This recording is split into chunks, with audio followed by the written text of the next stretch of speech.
কবরের পাশে দাঁড়িয়ে চোখের বাঁধে বুক ভাসিয়ে পয়গম্বর 6 বছরের বাচ্চা জীবনের দুঃখ বাবার কবরের পাশে দাঁড়িয়ে। জায়গাটির নাম আবওয়া। মদিনা থেকে মক্কার দিকে আসতে 65-70 কিলোমিটার রাস্তা, আবার মক্কা থেকে ওখানে যেতে 550 কিলোমিটার রাস্তা। এইখানে পয়গম্বর বাবার নাম ধরে ডেকে ডেকে বলে, আমার আব্বা জান একটু কবর থেকে বেরিয়ে আসে, আমাকে একটু কোলে নেন, আমাকে চুম্বন দেন, পকেটের খাবার বার করে একটু খাই, আমার কলিজার দুঃখ নিবারণ করে। হৃদয়ে যেছে তুষের আগুন।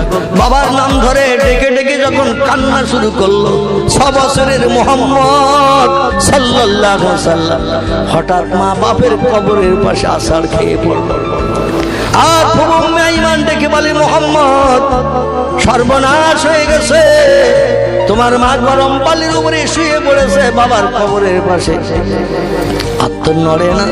ও মুহাম্মদ আর কেঁদো না, বাপকে ডেকো না, তোমার মাকে একটু ডেকে দেখো তোমার মা সাড়া দেয় কিনা।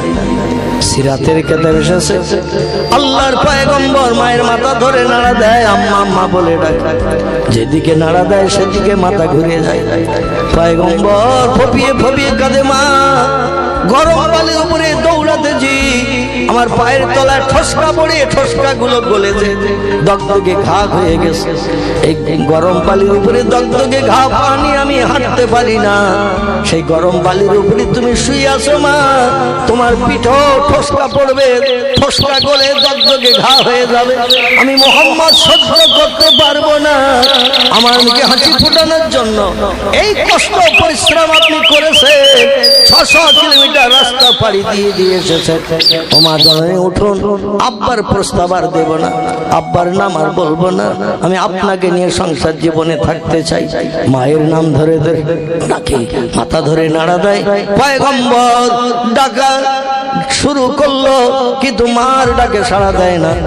সিরাতের কিতাবে এসেছে আবু আপ্রান্তরের বালিগুলো আল্লাহর কাছে কেঁদে বলে, আল্লাহ আগে যদি জানতাম তোমার পয়গম্বরকে শিশু মুহাম্মদকে এখানে বাপ মা হারা এতিম করে এইভাবে তুমি কাঁদাবে, এই জায়গার বালি আমরা হতাম না, আমরা আর সহ্য করতে পারি না, আমাদের একটু জবান খুলে দিন, পয়গম্বরের সান্ত্বনা দেওয়ার কেউ নেই, আমরা একটু এই এলাকার বালি সান্ত্বনা দিই। আবহাওয়া প্রান্তরে খেজুর গাছগুলো আল্লাহর ডেকে বলে, আল্লাহ তোমার পয়গম্বরকে বাপ মা হারা এতিম করে এই জায়গায় তুমি কাঁদাবে, আমরা পূর্বে যদি জানতে পারতাম এই জায়গার খেজুর গাছ আমরা হতাম না, পয়গম্বরের কান্না আমরা আর সহ্য করতে পারছি না, আল্লাহ আমাদের জবান খুলে দিন, আমরা এই আবহাওয়া প্রান্তরে খেজুর গাছ তোমার শিশু নবী মুহাম্মদকে একটু সান্ত্বনা দিয়ে প্রবর দিয়ে একটু ঠান্ডা করি। আমার ভাইরা, ইতিহাস আমাদের জন্য সাক্ষ্য দেয়, পয়গম্বর কাঁদতে কাঁদতে যেন মূর্ছা যায়। হযরত উম্মে আইমান নবীর ফুফু আম্মা জান, ইনিও পাশে বসে বসে ফপিয়ে কাঁদছেন। একজন ব্যবসায়ীর ওই পথ দিয়ে আসছিল, এসে দেখে দুইজন, একটা বাচ্চা একটা যুবতী মেয়ে কান্নাকাটি করছে। বলে, মাহালুকা মাকবারুকা, কি খবর তোমাদের বলো? বলে, আমাদের ভাবি স্বামীর কবরের পাশে আছাড় খেয়ে পড়লো, সন্তানের ডাক শুনে আর ধৈর্য ধরতে পারে নাই, পড়ে যে ইন্তেকাল করেছে, ইন্না লিল্লাহি ওয়া ইন্না ইলাইহি রাজিউন। ব্যবসায়ীরা বলল, এখান থেকে মক্কা নগরী কম বেশি 550 কিলোমিটার রাস্তা, এই লাশ কাঁধে করে নিয়ে মক্কা নগরী যাওয়া সম্ভব নয়, মরুভূমির দেশ, গরম দেশ, 2-5 দিন হয়ে গেলে লাশ পচে দুর্গন্ধ হবে, খসে খসে পড়বে, বরং স্বামীর কবরের পাশে অনুমতি দিলে আমরা কবর দিয়ে যেতে পারি। অনুমতি দিয়ে দিলেন উম্মে আইমান। পয়গম্বর মুহাম্মদ রাসূলুল্লাহ সেখানে করুণারত ভরা চোখে মাকে দাফন করে কাঁদতে কাঁদতে বাড়ি ফিরেছিলেন। বয়স ছিল 6 বছর। আর এখন জিবরিল আমিন পয়গম্বরকে নিয়ে গেছেন নানার বাড়ির দেশে মেরাজের রজনীতে। পয়গম্বরের বয়স এখন 53। এই 6 বছর বয়সে মাকে হারিয়ে বাবাকে কবরস্থ করে পয়গম্বর বাড়ি এসে নানার বাড়িতে আর যায় নাই, কারণ দেশে গেলে মনে দুঃখ লাগবে, হৃদয়ে তুষের আগুন জ্বলে উঠবে। এই জন্য নানার বাড়ির দেশে পয়গম্বর আর যেতে চাই নাই। 6 বছর বয়স থেকে এখন 53 বছর পয়গম্বরের বয়স হয়েছে। মাঝখানে চলে গেছে 47টি বছর। কত? 47টি বছর মাঝখানে চলে গেছে। পয়গম্বর বলে, জিবরিল এদেশ আমার দুঃখের দেশ, এদেশ আমার ব্যথার দেশ, এদেশ আমার অভাবের দেশ। মাহারা বাবা হারে তিন করে এদেশ আমার বাপ মাকে কবরস্থ করে রেখেছে। আজ আনন্দের দিন, খুশির দিন, এই দেশে কেন তুমি নিয়ে এসেছো? জিবরিল বলে, পয়গম্বর, আল্লাহর হুকুমের খেলাফ করতে পারি না। আল্লাহ হুকুম করেছেন তাই বাধ্য হয়ে গাড়ি এই দেশে স্টপেজ দিয়েছি।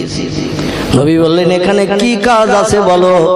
জিবরিল বললেন, একটু বুরাকের পিঠ থেকে নিচে নেমে দাঁড়ান, না দাঁড়ালে আমি তথ্য দিতে পারছি না। রাসূল বলছেন, আবার গাড়ি থেকে নামতে হবে? জিবরিল বলছেন, না আমি আঁকি হা, গাড়ি থেকে নিচে না নামলে আমি তথ্য দিতে পারছি না। রাসূল আবার বোরাকের পিঠ থেকে নেমে দাঁড়ালেন রাতের বেলা।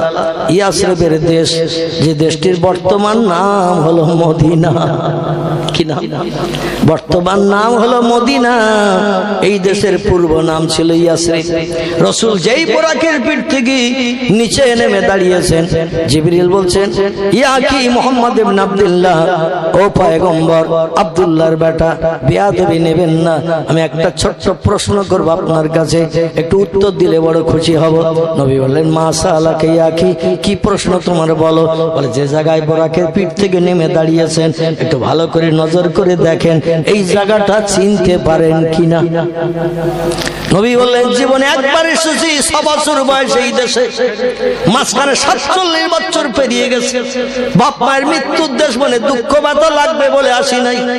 আবার রাতের বেলা নিয়ে এসেছ, অন্ধকার রাতি, এ জায়গা আমি কি করে চিনবো? এ জায়গা তো আমি তেমন চিনতে পারছি না। জিবরিল বললেন, যতটা পারেন ভালো করে তাকিয়ে দেখেন। আল্লাহর সঙ্গে দিদার হওয়ার পর, মাতৃভূমিতে ফিরে আসার পরে, আল্লাহ আপনাকে হিজরত করে মাতৃভূমি ছেড়ে এই দেশে আসতে বলবেন, কলেমার দাওয়াত দিতে। এই দেশে এসে যেখানে বসবাস করবেন ঘর বেঁধে, সেই জায়গাটা এই জায়গা। জোরে বলুন সুবহানাল্লাহ। আর আনন্দের দিন, খুশির দিন, আপনাকে জানিয়ে দিয়ে দিচ্ছি, বাকি জিন্দেগি এইখানে ঘর বেঁধে আপনার বসবাস হবে, দিনের কাজ চলবে, শরীয়তি কাজ চলবে। এই জায়গাটা ভালো করে দেখে নেন, এই জায়গাটা আপনার বসবাসের জায়গা হবে। নবী বললেন, তাই নাকি? জিবরিল বললেন, নাম ইয়াকি মুহাম্মদ ইবনে আব্দুল্লাহ, আল্লাহ জানিয়ে দিয়েছে তাই জানালাম। নবী বলেন, আর কি কোন তথ্য তুমি ইয়াসরিবের দেশে দেবে? জিবরিল বলেন, নাম ইয়া রাসূলুল্লাহ, আর একটা তথ্য আপনাকে দেব এই ইয়াসরিবের দেশ সম্পর্কে। নবী বললেন, কি তথ্য বলো? বলে, পয়গম্বর, প্রত্যেকটি মানুষের একদিন মরণ হবে, আপনি মরবেন কিনা? রাসূল বললেন, কুল্লু নাফসিন যায়িকাতুল মাউত। আল্লাহ কোরআনে তথ্য কোট করেছেন, টোটাল কোরআন আমি বিশ্বাস করি। জোরে বলুন একটু সুবহানাল্লাহ। আদম সবিল্লাহ থেকে নিয়ে ঈসা রুহুল্লাহ পর্যন্ত যত পয়গম্বর পৃথিবীতে এসেছে, কালের করাল গতিতে সব আল্লাহর কাছে প্রস্থান করেছেন, ফিরে গেছেন। আমারও কাজের দায়িত্ব শেষ হয়ে গেলে আমাকেও আল্লাহর কাছে ফিরে যেতে হবে। মরণ অবশ্যম্ভাবী, মরণের হাত থেকে কেউ নিষ্কৃতি পেতে পারবে না, আমার মরণ হবে। জিবরিল বলেন, পয়গম্বর, আজ আনন্দের দিন, খুশির দিন, খুশির রাত, আল্লাহর সঙ্গে দিদার হবে, দর্শন হবে, গল্প গুজব হবে। আপনি এই জায়গাটা ভালো করে দেখিনি। আর আপনার জিজ্ঞাসাবাদ করি, কোন জায়গায় আপনার